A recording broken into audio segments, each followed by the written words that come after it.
জ্বলে যাচ্ছে, ওই যে জ্বলে যাচ্ছে এখন। বাংলাদেশের ইতিহাসে প্রথম একজন নাগরিক হিসেবে আমি বাংলাদেশের সংবিধানে আগুন দিয়ে প্রতিবাদ জানাচ্ছি। কিন্তু কেন আমাকে সংবিধানে আগুন দিয়ে প্রতিবাদ জানাতে হচ্ছে? আজকের কন্টেন্টে আমরা এর কারণ ও সমাধান খুঁজব। হে কোবা আই টালিসোবা মিংলা কোলংখা জোজো নমস্কার। ইন্ডিজেনাস এক্সপ্রেস চ্যানেলে স্বাগত জানাচ্ছি, আমি মান দিদি কস্তা। প্রথমেই বলে রাখি, এই কন্টেন্টের বক্তব্য এবং চিন্তা একেবারেই আমার নিজস্ব এবং এর সম্পূর্ণ দায়বদ্ধতা আমার। আমি বাংলাদেশের সংবিধানের ওই অংশটিতে আগুন দিচ্ছি যেখানে 2011 সালে পঞ্চদশ সংশোধনীর মাধ্যমে ইন্ডিজেনাস পিপলদের অস্বীকার করে এবং হেয় করে উপজাতি, ক্ষুদ্র জাতিসত্তা এসব টার্ম যুক্ত করা হয়েছিল। এটি বাংলাদেশের 54টি ইন্ডিজেনাস কমিউনিটির জন্য অত্যন্ত অপমানজনক এবং খুবই নিন্দনীয় কাজ। একজন ওয়েস্টার্ন লিবারেল ক্রিশ্চিয়ানিটিতে এবং ডেমোক্রেসিতে বিশ্বাসী হিসেবে আমার পক্ষে এই অপমান মেনে নেওয়া অসম্ভব। আমার হাতে যেটা আছে এটা বাংলাদেশের সরকারি সংবিধান। এটার যে 7 পৃষ্ঠা আছে সেই পৃষ্ঠাতে কিন্তু এই উপজাতি, ক্ষুদ্র জাতিসত্তা এই টার্মগুলো লেখা আছে। প্রথমেই সেটি হচ্ছে কেটে নেব এবং সূচিপত্রেও কিন্তু একটা জায়গাতে উপজাতি এবং ক্ষুদ্র জাতিসত্তা সেটা লেখা আছে, আমরা সেটাও কাটবো। প্রথমেই হচ্ছে আমরা এগুলো আগুন দিব, আমি কভার পেজেও আগুন দিব, তো আমি এখন এগুলোতে আগুন দিয়ে দিচ্ছি। এই যে আগুন জ্বলছে এবং প্রথম দুটো পেজ আমরা ছিঁড়ে নেব এবং এইটা কিন্তু আমি ছিঁড়ে নিয়েছি এবং এখানে কিন্তু সংবিধান লেখা আছে, এখানেও সংবিধান লেখা আছে। আপনারা দেখতে পাচ্ছেন আমি বাংলাদেশের সংবিধানে আগুন দিয়ে দিয়েছি এবং বাংলাদেশের সংবিধান জ্বলছে। এই যে সংবিধান জ্বলে যাচ্ছে, দেখতে পাচ্ছেন বাংলাদেশের সংবিধানে আগুন জ্বলছে।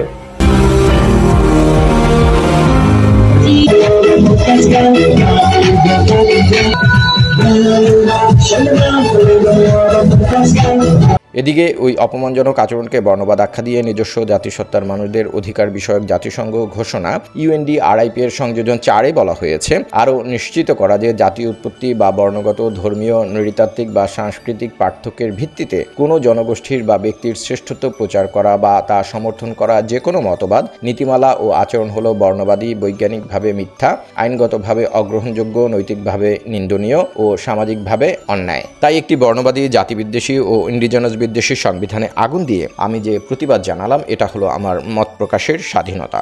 সংবিধান পোড়ানো উপলক্ষে বৃক্ষরোপণ।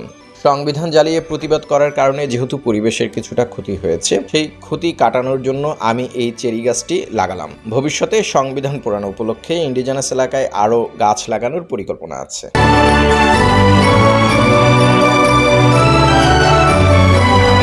কেন তাদের বিবেকে বাধে না? বাংলাদেশের আর্থসামাজিক উন্নয়নে খ্রিস্টানদের অবদান প্রায় 20%। বাংলাদেশের বিদেশি বিনিয়োগের বড় অংশটাই আসে খ্রিস্টান দেশগুলো থেকে। তৈরি পোশাক সহ বাংলাদেশের সবচেয়ে বড় রপ্তানি বাজার এবং বৈদেশিক মুদ্রার উৎস হলো খ্রিস্টান দেশগুলো।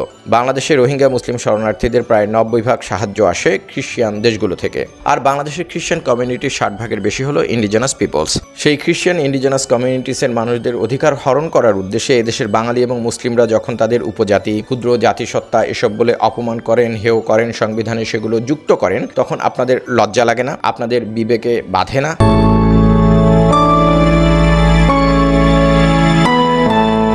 সংবিধান সংস্কার কমিশনে পাঠানো প্রস্তাব উপেক্ষিত। আমি জাতীয় ঐক্যমত কমিশনের একজন সদস্যের মাধ্যমে ইন্ডিজেনাস পিপলসের সাংবিধানিক স্বীকৃতি এবং UNDRIP সংবিধানে অন্তর্ভুক্ত করে বাস্তবায়ন, এই দুটি প্রস্তাব সংবিধান সংস্কার কমিশনের প্রধান ডক্টর আলী রিয়াজের কাছে পাঠিয়েছিলাম, কারণ এই UNDRIP-কে ইন্ডিজেনাস পিপলসের সংবিধান হিসেবে অভিহিত করা যায়। কিন্তু অত্যন্ত বেদনাদায়ক বিষয় হচ্ছে ইন্ডিজেনাস পিপলস এবং মাইনরিটিসরা সংস্কার কার্যক্রম থেকে বাদ পড়েছেন, যে কারণে জুলাই সনদের খসড়া থেকে এই দুটি প্রস্তাবও বাদ পড়েছে। সাংবিধানিক স্বীকৃতির পথে বাধা। উগ্র জাতীয়তাবাদীরা এবং পলিটিক্যাল ইসলামিস্টরা কখনোই ইন্ডিজেনাস পিপলদের স্বীকার করে না এবং তাদের সমান মানবাধিকারে বিশ্বাস করে না। এছাড়া বামপন্থীদের সশস্ত্র বিপ্লবের ধারণা ইন্ডিজেনাস ইস্যুটিকে আরও জটিল করেছে। আর ঐতিহাসিকভাবে বাংলাদেশের সামরিক বাহিনীর নেতিবাচক অবস্থানও ইন্ডিজেনাস পিপলসের সাংবিধানিক স্বীকৃতি এবং UNDRIP বাস্তবায়নে এখনও বড় বাধা।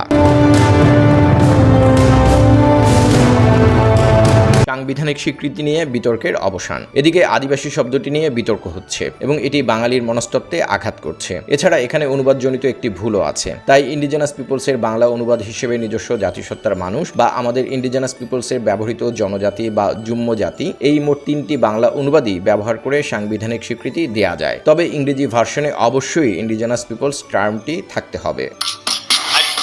welcome all of you to this first celebration that we've done to celebrate the indigenous people of Bangladesh. সমাধান ও পথনির্দেশ। বাংলাদেশে যে ইন্ডিজেনাস পিপলস আছে এটি আন্তর্জাতিকভাবে স্বীকৃত ও মীমাংসিত একটি বিষয়। এ সম্পর্কে বিস্তারিত জানতে ইন্ডিজেনাস এক্সপ্রেস চ্যানেলের এরা কারা 50 বছরের বিতর্কের সমাধান এই কন্টেন্টটি দেখতে পারেন। আর কোনো ধরনের সহিংসতা রক্তপাত ছাড়াই যে ইন্ডিজেনাস ইস্যুটির টেকসই ও স্থায়ী সমাধান সম্ভব সে সম্পর্কে বিস্তারিত জানতে ইন্ডিজেনাস এক্সপ্রেস চ্যানেলের আদিবাসী বিতর্ক ও সংকট 2 আঙুলে স্থায়ী সমাধান এই কন্টেন্টটি দেখতে পারেন। সুরঙ্গের ওপাশে আসার আলো। ইন্ডিজেনাস পিপলসের সাংবিধানিক স্বীকৃতি এবং ইউএনডিআরআইপি সংবিধানে অন্তর্ভুক্ত করে বাস্তবায়ন ছাড়া বাংলাদেশে গণতন্ত্র হবে না। 24-এর গণ অভ্যুত্থানের অঙ্গীকার ছিল একটি বৈষম্যহীন গণতান্ত্রিক রাষ্ট্র প্রতিষ্ঠা করা। জুলাই অভ্যুত্থানকে ধারণ করে যে দলটি গঠিত হয়েছে সেই জাতীয় নাগরিক পার্টি এনসিপির এই দুটি বিষয়কে জুলাই সনদে অন্তর্ভুক্ত করা উচিত এবং এটি তাদের নৈতিক দায়িত্ব। এমন একটা সংবিধান থাকবে যেখানে শুধুমাত্র একটা দলের একটা পক্ষের অথবা কিছু মানুষের অধিকার সংরক্ষিত থাকবে, কিছু মানুষের থাকবে না, এমন সংবিধান আমরা চাই না। আমরা নতুন সংবিধান চাই যেখানে সকল মানুষের অধিকার সংরক্ষিত থাকবে। সুতরাং আমি বিশেষভাবে অনুরোধ জানাবো এনসিপির আহ্বায়ক নাহিদ ইসলাম যাতে তার দলের পক্ষ থেকে এ ব্যাপারে দ্রুত ও কার্যকর ব্যবস্থা নেন। এক্ষেত্রে সব ধরনের সহযোগিতা করার জন্য বিশ্বাস, নীতি ও আদর্শের জায়গা থেকে আমি তৈরি আছি। তো সংবিধান জ্বালিয়ে প্রতিবাদ জানানোর এই কর্মসূচি থেকে আজকে বিদায় নিচ্ছি। সবার বোধ ও বিবেক জাগ্রত হোক।